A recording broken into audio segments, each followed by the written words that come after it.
not seen since World War II.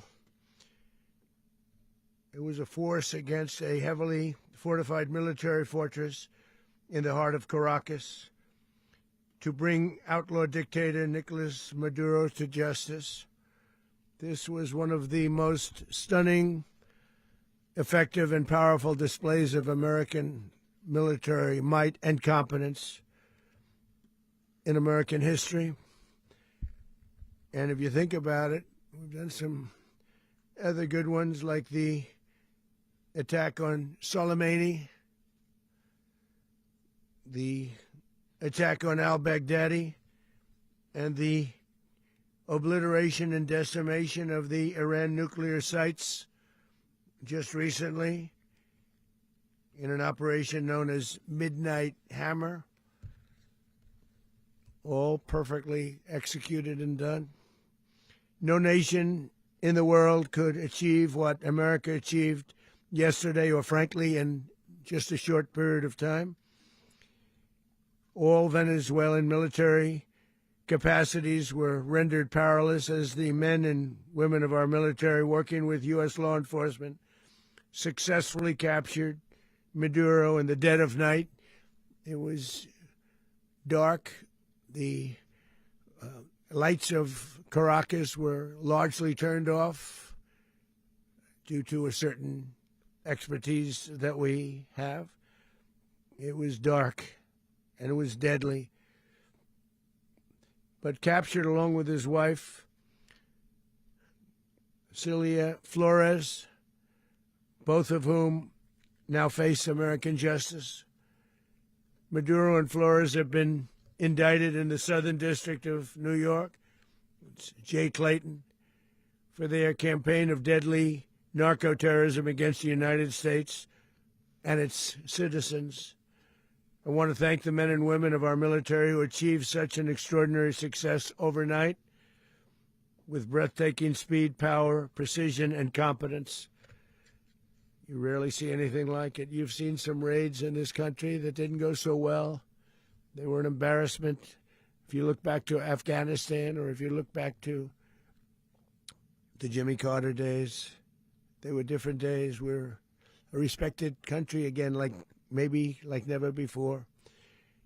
These highly trained warriors operating in collaboration with U.S. law enforcement caught them in a very ready position. They were waiting for us. They knew we had many ships out in the sea, just sort of waiting. They knew we were coming. So they were in what's called a ready position, but they were completely overwhelmed and very quickly incapacitated. If you would have seen what I saw last night, you would have been very impressed. I'm not sure that you'll ever get to see it, but it was an incredible thing to see. Not a single American service member was killed, and not a single piece of American equipment was lost.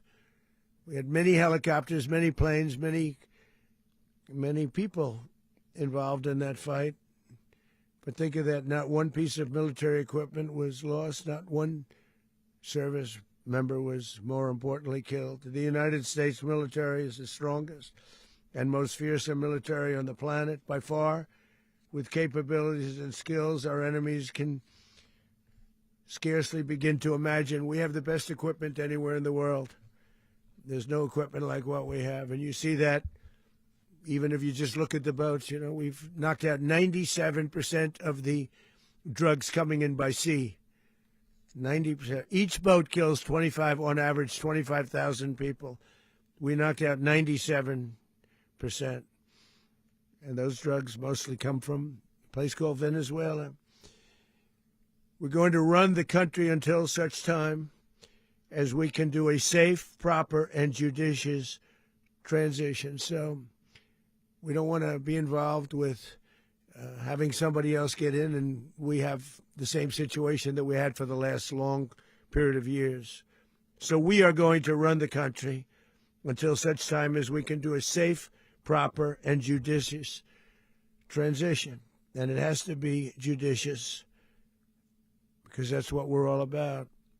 We want peace, liberty, and justice for the great people of Venezuela and that includes many from Venezuela that are now living in the United States and want to go back to their country. It's their homeland.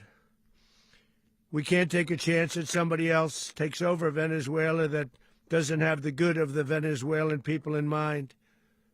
We've had decades of that. We're not going to let that happen. We're there now, and what people don't understand, but they understand as I say this, we're there now, but we're going to stay until such time as the proper transition can take place. So we're going to stay until such time as we're going to run it, essentially, until such time as a proper transition can take place. As everyone knows, the oil business in Venezuela has been a bust, a total bust, for a long period of time. They were pumping almost nothing by comparison to what they could have been pumping and what could have taken place. We're going to have our very large United States oil companies, the biggest anywhere in the world, go in, spend billions of dollars, fix the badly broken infrastructure, the oil infrastructure, and start making money for the country. And we are ready to stage a second and much larger attack if we need to do so. So we were prepared to do a second wave if we needed to do so. We actually assumed that a second wave would be necessary, but now it's probably not. The first wave, if you'd like to call it that, the first attack was so successful, we probably don't have to do a second, but we're prepared to do a second wave, a much bigger wave, actually. This was pinpoint, but we have a much bigger wave that probably won't have to do. This partnership of Venezuela with the United States of America, a country that everybody wants to be involved with because of what we were able to do and accomplish, will make the people of Venezuela rich, independent, and safe. And it will also make the many, many people from Venezuela that are living in the United States extremely happy. They suffered. They suffered. So much was taken from them. They're not going to suffer anymore. The illegitimate dictator Maduro was the kingpin of a vast criminal network responsible for trafficking colossal amounts of deadly and illicit drugs into the United States. As alleged in the indictment, he personally oversaw the vicious cartel known as Cartel de las Solas, which flooded our nation with lethal poison, responsible for the deaths of countless Americans, the many, many Americans. Hundreds of thousands over the years of Americans died because of him. Maduro and his wife will soon face the full might of American justice and stand trial on American soil. Right now, they're on a ship. They'll be heading to, ultimately, New York, and then a decision will be made, I assume, between New York and Miami or Florida. But we have people where the overwhelming evidence of their crimes will be presented in a court of law. And I've seen it. I've seen what we have. It's both horrible and breathtaking that something like this could have been allowed to take place. For many years after his term as president of Venezuela expired, Maduro remained in power and waged a ceaseless campaign of violence, terror, and subversion against the United States of America, threatening not only our people, but the stability of the entire region. And you all saw it. In addition to trafficking gigantic amounts of illegal drugs that inflicted untold suffering and human destruction all over the country, all over in particular the United States, Maduro sent savage and murderous gangs, including the bloodthirsty prison gang Tren de Aragua, to terrorize American communities nationwide. And he did indeed. They were in Colorado. They took over apartment complexes. They cut the fingers off people if they called police. They were brutal, but they're not so brutal now. And I just have to congratulate our military, Pete and everybody, and our National Guard. because the job that they've done, whether it's in Washington, D.C., where we have a totally safe city, where it was one of the most unsafe cities anywhere in the world, frankly, and now we have no crime in Washington, D.C. We haven't had a killing. We had the terrorist attack a few weeks ago. A little bit of a different kind of a threat, but we haven't had a killing in a long period of time, 6-7 months. We used to have on average two a week in Washington, our capital. We don't have that anymore. The restaurants are opening. Everyone's happy. They're walking their daughters. They're walking their children, their wives. They walk to restaurants. Restaurants are opening all over Washington, D.C. So I want to thank the National Guard. I want to thank our military. And I want to thank law enforcement. Been amazing. And they should do it with more cities. We're doing it, as you know, and we're doing it in Memphis, Tennessee right now, and crime is down. We've just sort of started a few weeks ago, but crime is down now 77%. And the governor of Louisiana called, great person, and he wanted us to help him, as you know, in a certain very nice part of Louisiana. And we have done that. And it was a rough section, and we have crime down. I understand it's down to almost nothing already after 2.5 weeks. New Orleans, it's down to almost nothing, and we've only been there for 2.5 weeks. Can't imagine why governors wouldn't want us to help. We also helped, as you know, in Chicago, and crime went down a little bit there. We did a very small help because we had no working ability with the governor. The governor was a disaster, and the mayor was a disaster, but it knocked down crime. But we're pulling out of there. When they need us, we'll know. You'll know. You'll be writing about it. And likewise, Los Angeles, where we saved Los Angeles early on, where the head of the police department made a statement that if the federal government didn't come in, we would have lost Los Angeles. That's long after the fires. That's when they had the riots in Los Angeles. We did a great job. Got no credit for it whatsoever, but that's okay. It doesn't matter. We don't need the credit. But we'll be pulling out when they need us. They'll call, or we'll go back if we have to. We'll go back. But we did a great job in various cities. But the place that we're very proud of is Washington, D.C., because it's our nation's capital. We took it from being a crime-ridden mess to being one of the safest cities in the country. But the gangs that they sent raped, tortured, and murdered American women and children. They were in all of the cities I mentioned, Tren de Aragua. And they were sent by Maduro to terrorize our people, and now Maduro will never again be able to threaten an American citizen or anybody from Venezuela. There will no longer be threats.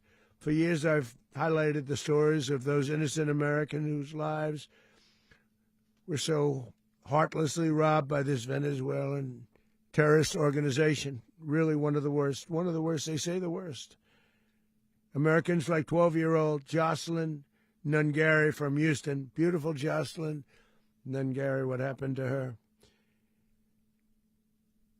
They, as you know, they kidnapped, assaulted, and murdered by Tren de Aragua animals. They murdered Jocelyn and left her dead under the bridge. There was a bridge that will never be the same to so many people after seeing what happened. As I've said many times, the Maduro regime emptied out their prisons, sent their worst and most violent monsters into the United States to steal American lives. And they came from mental institutions and insane asylums. They came from prisons and jails. The reason I say both, they sound similar. Actually, prisons, a little bit more hostile, a little bit tougher. A mental institution isn't as tough as an insane asylum, but we got them both. They sent from their mental institutions. They sent from their jails, prisons. They were drug dealers. They were drug kingpins. They sent everybody bad into the United States, but no longer. And we have now a border where nobody gets through. In addition, Venezuela unilaterally seized and stole American oil, American assets, and American platforms, costing us billions and billions of dollars. They did this a while ago, but we never had a president that did anything about it. They took all of our property. It was our property. We built it. And we never had a president that decided to do anything about it. Instead, they fought wars that were 10,000 miles away. We built Venezuela oil industry with American talent, drive, and skill, and the socialist regime stole it from us during those previous administrations, and they stole it through force. This constituted one of the largest thefts of American property in the history of our country. Considered the largest theft of property in the history of our country. Massive oil infrastructure was taken like we were babies, so we didn't do anything about it. I would have done something about it. America will never allow foreign powers to rob our people or drive us back into and out of our own hemisphere. That's what they did. Furthermore, under the now deposed dictator Maduro, Venezuela was increasingly hosting foreign adversaries in our region and acquiring menacing offensive weapons that could threaten U.S. interests and lives. And they used those weapons last night. Potentially in league with the cartels operating along our border. All of these actions were in gross violation of the core principles of American foreign policy, dating back more than 2 centuries, and not anymore.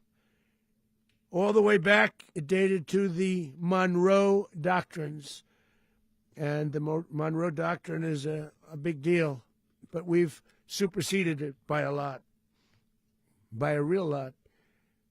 They now call it the Monroe Document. I don't know. It's Monroe Doctrine.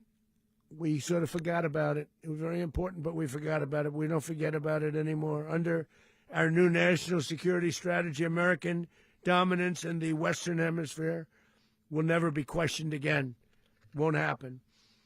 So just in concluding, for decades, other administrations have neglected or even contributed to these growing security threats in the Western Hemisphere. Under the Trump administration, we are reasserting American power in a very powerful way in our home region. And our home region is very different than it was just a short while ago. The future will be, and we did this in my first term. We had great dominance in my first term, and we have far greater dominance right now. Everyone's coming back to us. The future will be determined by the ability to protect commerce and territory and resources that are core to national security. These are core to our national security. Just like tariffs are, they've made our country rich, and they've made our national security stronger than ever before. But these are the iron laws that have always determined global power, and we're going to keep it that way. We will secure our borders. We will stop the terrorists. We will crash the cartels, and we will defend our citizens against all threats, foreign and domestic. Other presidents may have lacked the courage or whatever to defend America, but I will never allow terrorists and criminals to operate with impunity against the United States. This extremely successful operation should serve as warning to anyone who would threaten American sovereignty or endanger American lives. Very importantly, the embargo on all Venezuelan oil remains in full effect. The American Armada remains poised in position, and the United States retains all military options until United States demands have been fully met and fully satisfied. All political and military figures in Venezuela should understand what happened to Maduro can happen to them, and it will happen to them if they aren't just fair, even to their people. The dictator and terrorist, Maduro, is finally gone, and Venezuela people are free. They're free again. It's been a long time for them, but they're free. America is a safer nation this morning. It's a prouder nation this morning because it didn't allow this horrible person and this country that was doing very bad things to us. It didn't allow it to happen. And the Western Hemisphere is right now a much safer place to be. So I want to thank everybody for being here. I want to thank General Raisin Kane. He's a fantastic man. I've worked with a lot of generals. I worked with some I didn't like. I worked with some I didn't respect. I worked with some that just weren't good. But this guy is fantastic. I watched last night one of the most precise attacks on sovereignty. I mean, it was an attack for justice. And I'm very proud of him, and I'm very proud of our Secretary of War, Pete Hegseth, who I'm going to ask to say a few words. Thank you very much.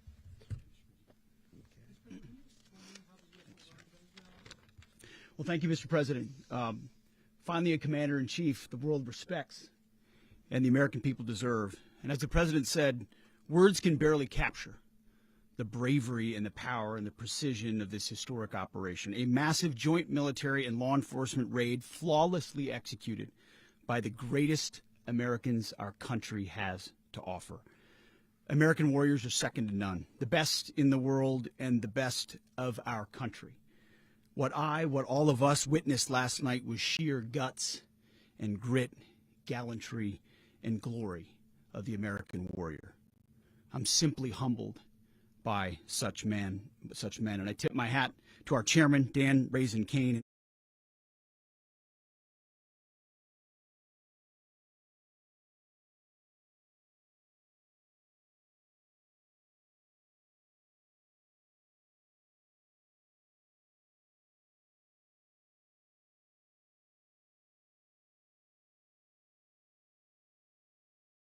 Resolve, the most powerful combination the world has ever seen.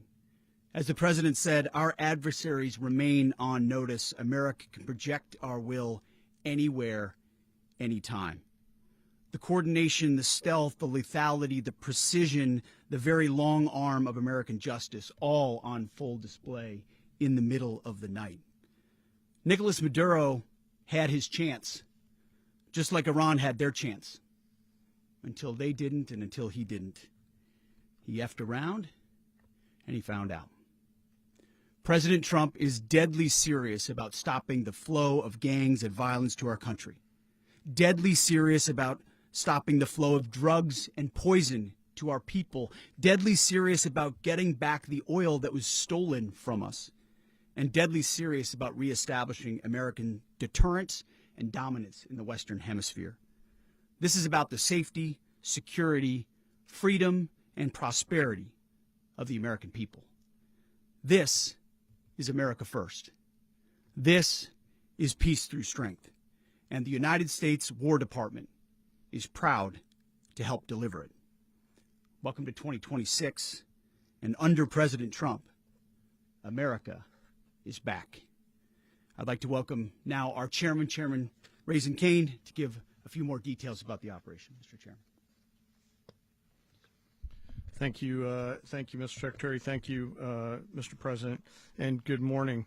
Last night, on the order of the President of the United States and in support of a request from the Department of Justice, as the President said, the United States military conducted an apprehension mission in Caracas, Venezuela, to bring to justice two indicted persons, Nicolas and Cecilia Maduro. This operation, known as Operation Absolute Resolve, was discreet, precise, and conducted during the darkest hours of January 2nd and was the culmination of months of planning and rehearsal, an operation that, frankly, only the United States military could undertake.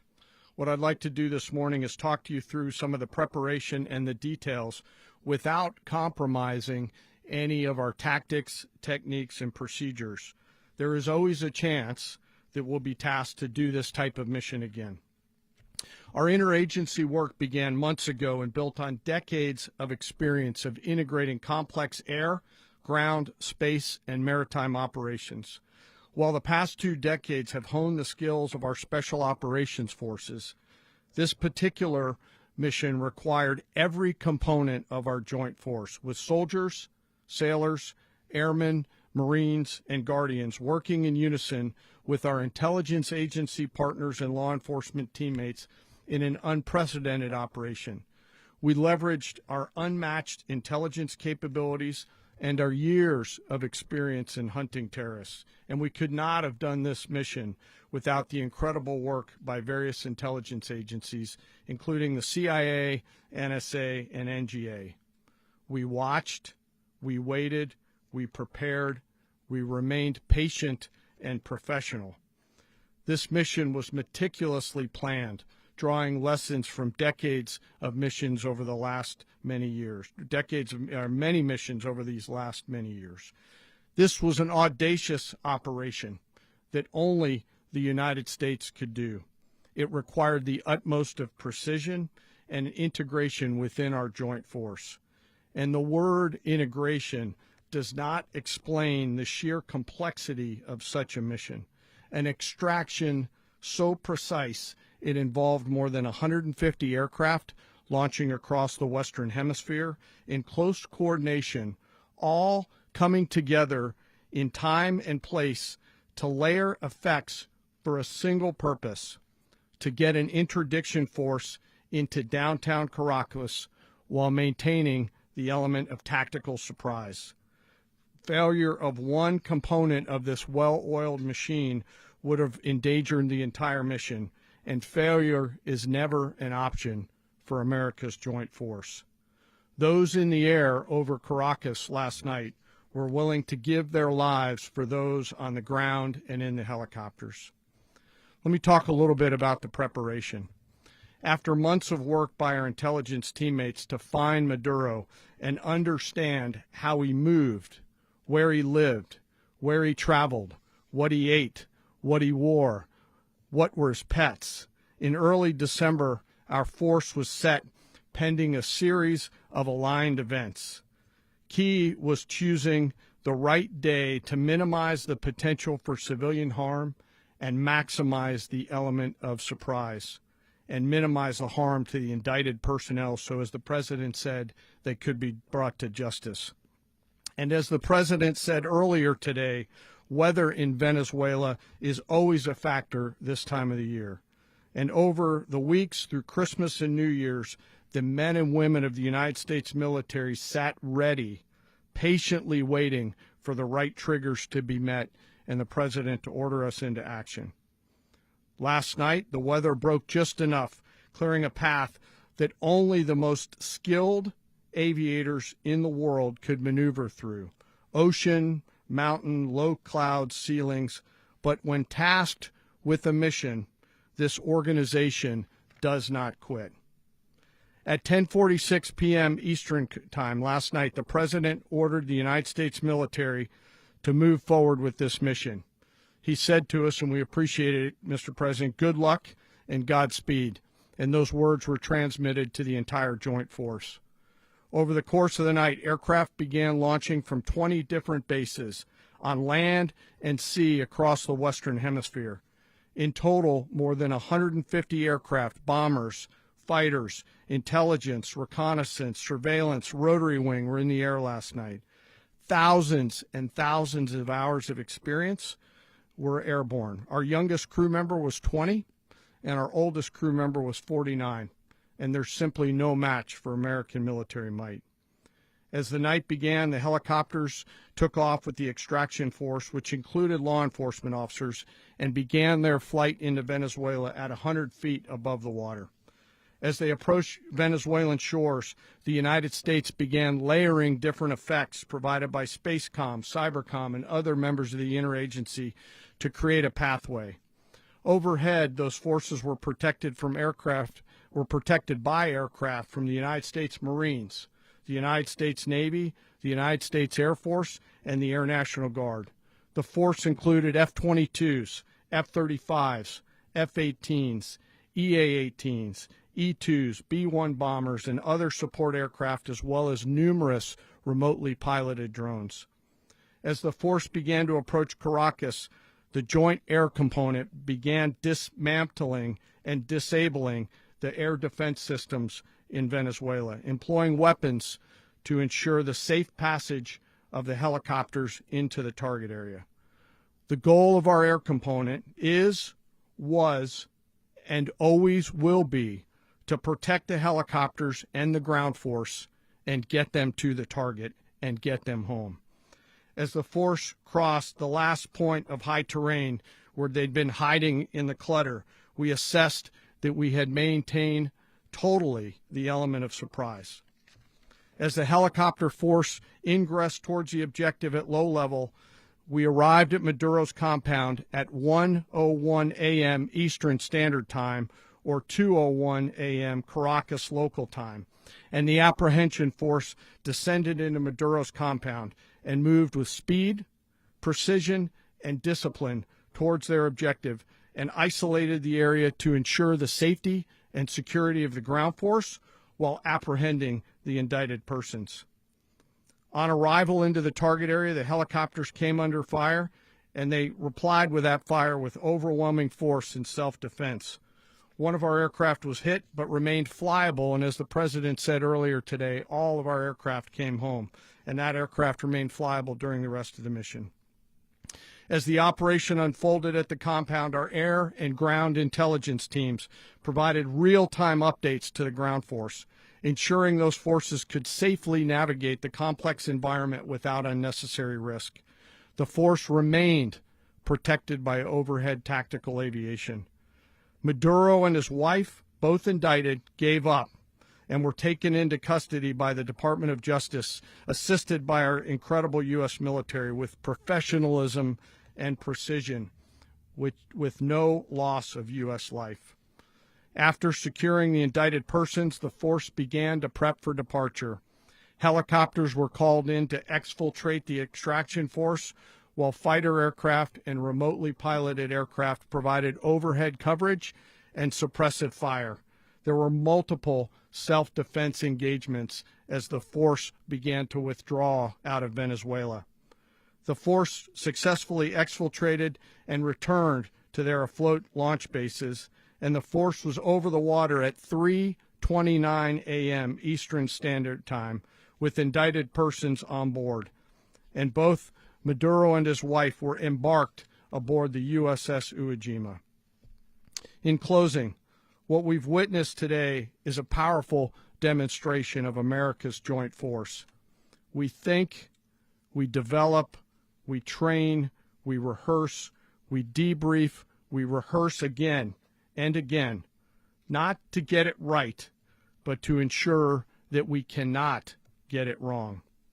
Our jobs are to integrate combat power so when the order comes, we can deliver overwhelming force at the time and the place of our choosing against any foe anywhere in the world. I am immensely proud today of our joint force and filled with gratitude to represent them here today. There is simply no mission too difficult for these incredible professionals and the families that stand by them and support them. As we stand here this morning, our forces remain in the region at a high state of readiness, prepared to project power, defend themselves, and our interests in the region. This operation is a testament to the dedication and unwavering commitment to justice and our resolve to hold accountable those who threaten peace and stability. In closing, I want to express my heartfelt gratitude to the brave men and women who executed this mission. Their courage and tireless commitment to our nation are what makes us strong. Thank you, Mr. Secretary, and thank you, Mr. President.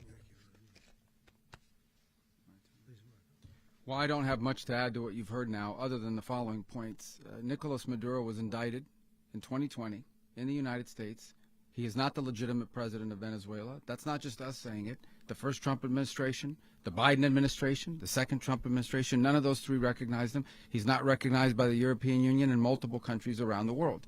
He is a fugitive of American justice with a $50 million reward, which I guess we saved $50 million. And make sure. Yeah, exactly. But don't let anybody claim it. Nobody deserves it but us. But I want to be clear about one thing. Nicolas Maduro had multiple opportunities to avoid this. He was provided multiple very, very, very generous offers and chose instead to act like a wild man, chose instead to play around. And the result is what we saw tonight.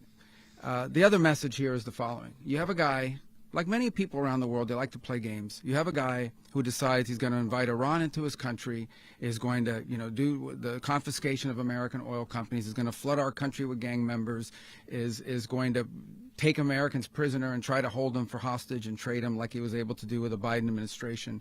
Basically likes to play games all this time and thinks nothing's going to happen. And I hope what people now understand is that we have a president. The 47th president of the United States is not a game player. When he tells you that he's going to do something, when tells you he's going to address a problem, he means it.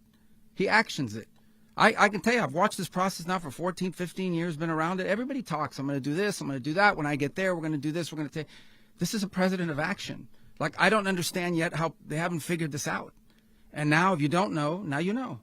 Because this is the way it's going to play out. And I think people need to understand that this is not a president that just talks and does letters and press conferences. And, if he says he's serious about something, he means it. And this is something that was a direct threat to the national interest of the United States. And the president addressed it.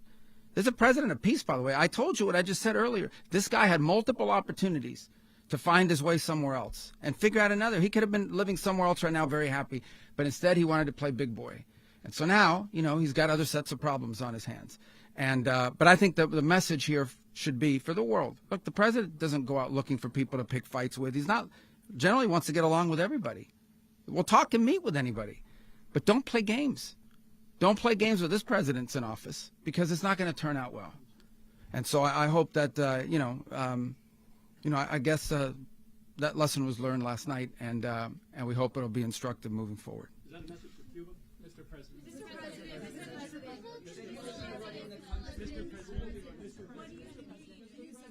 Please. Well, we're going to be running it with a group, and we're going to make sure it's run properly. We're going to rebuild the oil infrastructure, which will cost billions of dollars. It'll be paid for by the oil companies directly.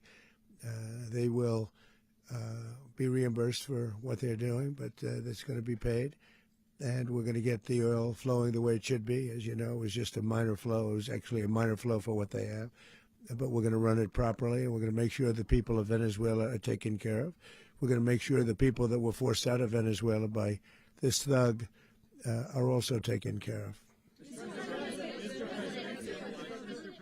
President, does the U.S. running the country mean that U.S. troops will be on the ground? How will that work? Well, they always say boots on the ground. So we're not afraid of boots on the ground if we have to have. We had boots on the ground last night at a very high level, actually. We're not afraid of it. We don't mind saying it.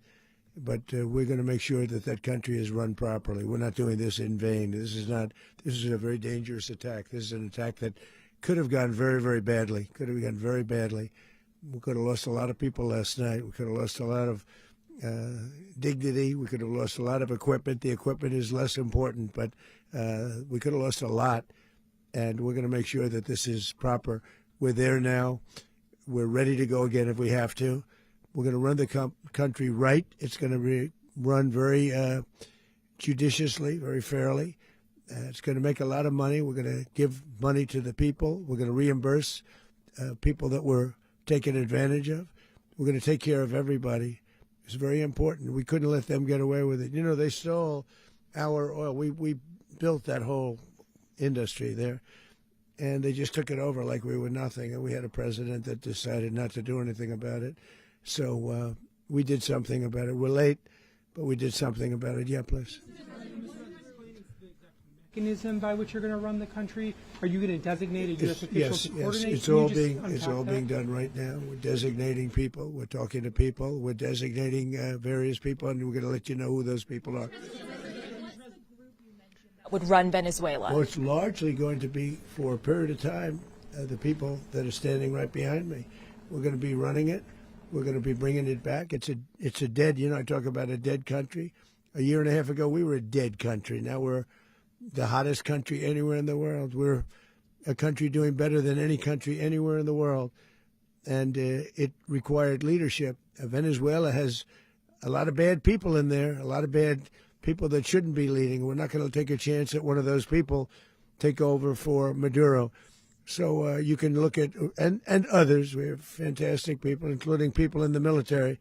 So we're going to have a group of people running it until such time as it can be put back on track, make a lot of money for the people, and give people a great way of life, and also reimbursement for people in our country that were forced out of Venezuela. Rubio would be. You said earlier today that you weren't going to back Machado to come back and be the opposition leader in your Fox and Friends interview. And then you also mentioned the vice president of Venezuela. Are you going to work with the vice president of Venezuela, or how do you foresee the relationship Well, going? I understand she was just sworn in, but she was, as you know, picked by Maduro. So Marco's working on that directly. He just had a conversation with her, and she's essentially willing to do what we think is necessary to make Venezuela great again. Very simple.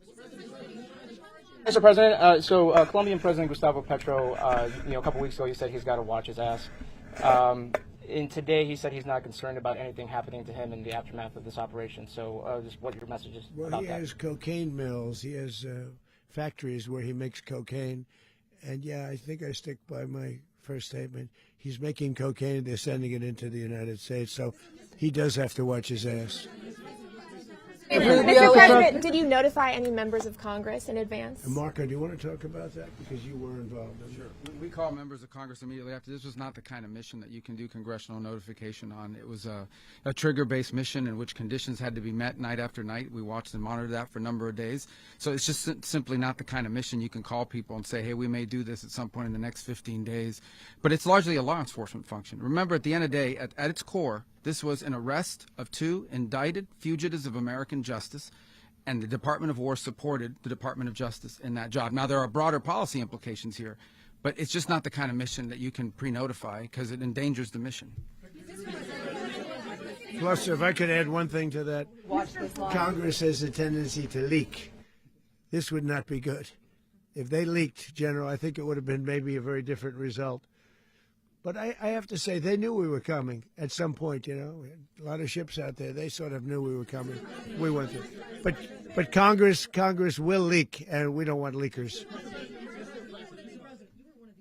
People to watch this all play out live. What was Maduro doing when the U.S. forces entered what I assume would be his home? And also, was there any point where the U.S. was considering if Maduro pushed back or resisted killing Maduro? It could have happened.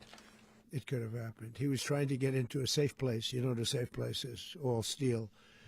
And he wasn't able to make it to the door because our guys were so fast. They went through the opposition so fast. And there was a lot of opposition. People were wondering, do we get them by surprise? Sort of surprised, but they were waiting for something. It was a lot of opposition. There was a lot of gunfire. You saw some of it today. But he was trying to get to a safe place, which wasn't safe because we would have had the door blown up in about 47 seconds, they say on average, regardless of how thick the steel was. It was a very thick door. It was a very heavy door, but he was unable to get to that door. He made it to the door. He was unable to close it. Go ahead, finish. To be in the time being right now. Do you know his exact Well, whereabouts? eventually, ultimately, in the near future, he's going to be brought to New York. And where is he going to be held? Where is he going to be held in New York? Do you know? That's going to be up to the officials that do these things. Mr. President, the U.S. has something of a mixed track record of ousting dictators without necessarily a plan for what comes afterwards. Not with Did me. that weigh on your decision? Well, that's when we had different presidents, but with me, that's not true. With me, we've had a perfect track record of winning. We win a lot, and we win. If you look at Soleimani, you look at al-Baghdadi, you look at the Midnight Hammer. Midnight Hammer was incredible. Right now, you wouldn't have peace in the Middle East. We have essentially peace in the Middle East because of that. If we weren't successful with Midnight Hammer, you wouldn't have peace in the Middle East. So, with me, you've had a lot of victory. You've had only victories. You've had no losses. Yeah. How long do you expect the U.S. to run Venezuela, and how soon do you want the Venezuelan people to hold elections? So I'd like to do it quickly, but it takes a period of time. We're rebuilding. We have to rebuild their whole infrastructure. The infrastructure is rotted. It's actually very dangerous. It's blow-up territory. Oil is very dangerous. It's a very dangerous thing to take out of the ground. It can kill a lot of people. It has killed a lot of people doing just that. The infrastructure is old. It's rotted. Much of it is stuff that we put there 25 years ago, and we're going to be replacing it. And we're going to take a lot of money out so that we can take care of the country. Yeah. Are you saying that Secretary Rubio and Mr. President, China, Russia, and Iran have interests in Venezuela. How does this operation affect your relationships with them when Well, it comes to the in terms oil of and China drugs? and Russia, Russia when we get things straightened out. But in terms of other countries that want oil, we're in the oil business. We're going to sell it to them. We're not going to say we're not going to give it. In other words, we'll be selling oil probably in much larger doses because they couldn't produce very much because their infrastructure was so bad. So we'll be selling large amounts of oil to other countries, many of whom are using it now, but I would say many more will come. Are you saying, Mr. President, are you saying that, Mr. President, are you saying that, Mr. President, thank you. What is your message to the people of Venezuela today? Of course, the civilian population specifically, they have a lot of questions. What is your message to the people of Venezuela? That you're going to have peace, justice. You're going to have some of the riches that you should have had for a long period of time. It was stolen from you. But you're going to have peace and you're going to have safety. You're going to have justice. You're going to have a country. You're going to have a real country. You're going to have potentially a great country. You know, if you go back 20 years, maybe even a little longer ago, that was a great country. And they destroyed it. Remember I said that if we lose this election, the United States will be Venezuela on steroids. That's what would have happened. Had we lost the election, the 2024 election, we suffered so badly when you look at the border from 2020. What they did, what Joe Biden administration did to our country should never be forgotten. But if we had to go through another year of that, we would be exactly where Venezuela was in terms. I used to say, if they win, we're going to be Venezuela on steroids, and that's what would have happened. President, thank you. Are you saying that Secretary Hegseth and Rubio are going to be running Venezuela, and will you be sending in U.S. military They're troops going to to be a provide? team that's working with the people of Venezuela to make sure that we have Venezuela right. Because for us to just leave, who's going to take over? I mean, there is nobody to take over. You have a vice president who's been appointed by Maduro, and right now she's the vice president, and she's, I guess, the president. She was sworn in as president just a little while ago. She had a long conversation with Marco, and she said, we'll do whatever you need. I think she was quite gracious, but she really doesn't have a choice. We're going to have this done right. We're not going to just do this with Maduro, then leave like everybody else, leave and say, let it go to hell. If we just left, it has zero chance of ever coming back. We'll run it properly. We'll run it professionally. We'll have the greatest oil companies in the world go in and invest billions and billions of dollars and take out money, use that money in Venezuela. And the biggest beneficiary are going to be the people of Venezuela. And also, I can't stress this strongly enough, the people that got thrown out of Venezuela that are now in the United States. And frankly, some want to stay and some probably want to go back. Yeah. In the country, and were any of the detained Americans? Well, right now they're very protected because nobody's going to mess with us. They're very protected. The people of, and we let them know that you better not touch one of them. Are you concerned that bad elements of the Maduro regime will remain in place? Well, we know who they are. We're on them, and they're acting much differently now than they would have acted 2 days ago. Okay, wait, behind you, please. Mr. President, why is running a country in South America America first? Well, I think it is because we want to surround ourselves with good neighbors. We want to surround ourselves with stability. We want to surround ourselves with energy. We have tremendous energy in that country. It's very important that we protect it. We need that for ourselves. We need that for the world. And we want to make sure we can protect it. Yes, sir. Please, go ahead. Is there a message here for Cuba and Diaz-Canel? Well, Cuba is an interesting case. Cuba is, not doing very well right now. That system has not been a very good one for Cuba. The people there have suffered for many, many years. And I think Cuba is going to be something we'll end up talking about because Cuba is a failing nation right now, very badly failing nation. And we want to help the people. It's very similar in the sense that we want to help the people in Cuba, but we want to also help the people that were forced out of Cuba and living in this country. Do you want to say something about that, Marco, please?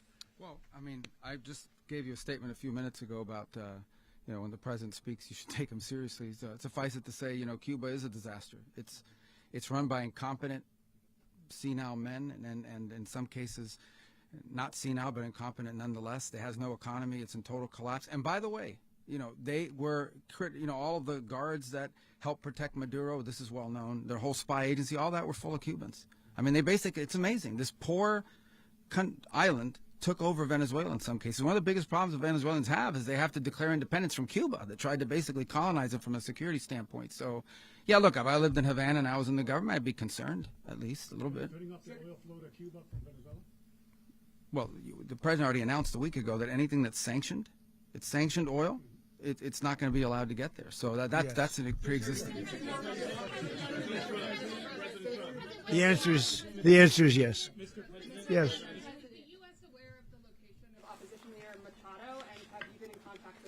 No, we haven't. No, we haven't. Mr. President.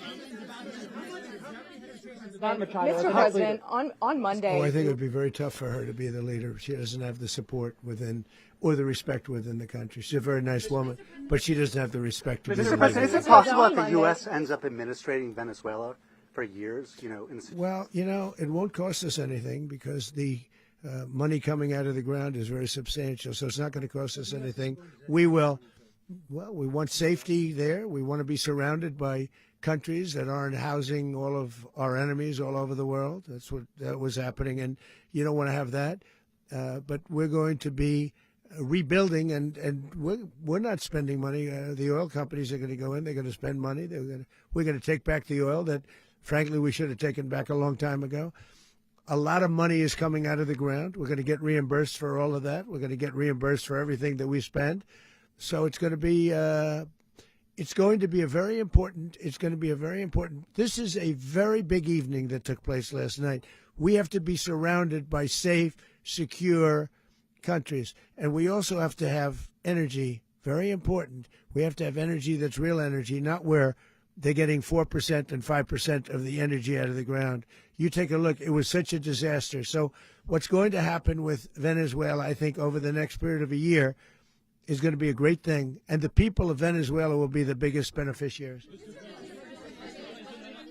Going to send in the U.S. military. Mr. President, thank you. What did you last speak to Maduro about when you spoke? And is the Well, US I don't want to get at war into with the Venezuela? conversations, but I did have conversations with him, and I said, you got to surrender. And I actually thought he was pretty close to doing so, but now he wished he did, yeah. You said that Maduro is responsible for drug trafficking. You recently pardoned the former president of Honduras who was convicted of many drug trafficking. Can you explain how these two situations are different? And would you ever pardon Maduro? I endorsed, as you know, the winning president, the man who won in Honduras. I endorsed the man who won in Chile. I endorsed the man who won in Argentina. And we are doing very well with that whole group. What the man that I pardoned was, if you could equate it to us, he was treated like the Biden administration treated a man named Trump. That didn't work out too well for them. This was a man who was persecuted very unfairly. He was the head of the country. He was persecuted very unfairly. And there are a number of them. And we felt that it was a very unfair situation that happened to him. He's also a party member of the man who won. So obviously the people liked what I did. And one of the reasons that was done is because of the fact that the party in power felt very strongly that that man was treated very badly. I studied it very quickly, and then I studied it in great detail. I went to a lot of the people standing behind me, and they felt that that man was persecuted and treated very badly. That's why I gave him a pardon. You referenced boots on the ground earlier. Can you just sort of button this up? Do you envision the U.S. military having a presence in Venezuela as the U.S. runs that country? No, we're going to have a presence in Venezuela as it pertains to oil, because we have to have, we're sending our expertise in. So you may need something, not very much. But no, we're going to be taking out a tremendous amount of wealth out of the ground, and that wealth is going to the people of Venezuela and people from outside of Venezuela that used to be in Venezuela. And it goes also to the United States of America in the form of reimbursement for the damages caused us by that country. So I want to thank you all very much. Thank you. Do you have one? Yes, please. You were so nice before. I'm going to give you the final question. Go ahead. Thank you, Mr. Unless President. it's a bad question, in It's which about case I'll Putin. go one word. It's about who? It's about Putin, if you want. About Putin. Well, that's Okay. always nice You had to a talk phone- about Putin. You had a phone call with him Yeah. on Monday. Did he talk at all about Maduro? Did y'all talk about this? No, we didn't. And We then- never spoke about Maduro. Are you mad at him right now? I mean, there's this I'm not intelligence. thrilled with Putin. I'm not thrilled with Putin. He's killing too many people. I thought that would be so. I settled 8 1/4 war. You know what the 1 quarter was? Thailand and Cambodia. I did it again. They broke out, and I did it in about 5 hours, and I settled it. I'm giving myself 1 quarter, so I'm up to now 8 1/4. In other words, I settled the war, but then they broke out. They had a pretty bad breakout over the last 4 days. I got them to go back to peace, so I only give 1 quarter. I thought the easiest one would be, one of the easier ones would be Russia, Ukraine. It's not, and they both have done some pretty bad things. And look, that's Biden's war. That's not my war. But I want to stop the lives. Did you see where last month, 30,000, it was 27,000 the month before. 30,000, mostly soldiers, were killed this last month. 30,000. I want to stop that. You know, I got NATO to pay 5% instead of the 2% that they weren't paying. They weren't paying 2, now they pay 5. And we send them a lot of munitions. We send them a lot of things, missiles and various other things, a lot. And they pay. The United States is not losing money. We're probably making money on that. It's the last thing I care about. I just want to stop all those people. We're losing 25, 30,000 human beings. They come from 2 places that are very far away. But if I can stop, because it's something I've been pretty good at doing, deals, I guess. It's all a deal. Life is a big deal. But if I can stop that war and stop 30,000 young people, in addition to the fact that people are being killed in Kiev, people are being killed in other cities throughout, a much smaller number, but they're being killed, viciously killed. So I'm not happy about it. I thought that would be something that would get solved. We have Mr. Witkoff here. I think that we're making progress, but that's a war that should have never happened. If I were president, it would have never happened. Putin says it. Everybody says it. If I were president, that would have never happened. But I inherited that war. That was Joe Biden, Zelensky, and Putin. I came into the situation, and it's a mess. And I will say this. I watched an operation last night that was so precise, that was so brilliant. I mean, it was incredible. If we had our people, like this general and our people involved, that war would not have gone on very long, that I can tell you. That war, to use an old term, that war has become a bloodbath, and we want it to get stopped. Thank you very much, everybody.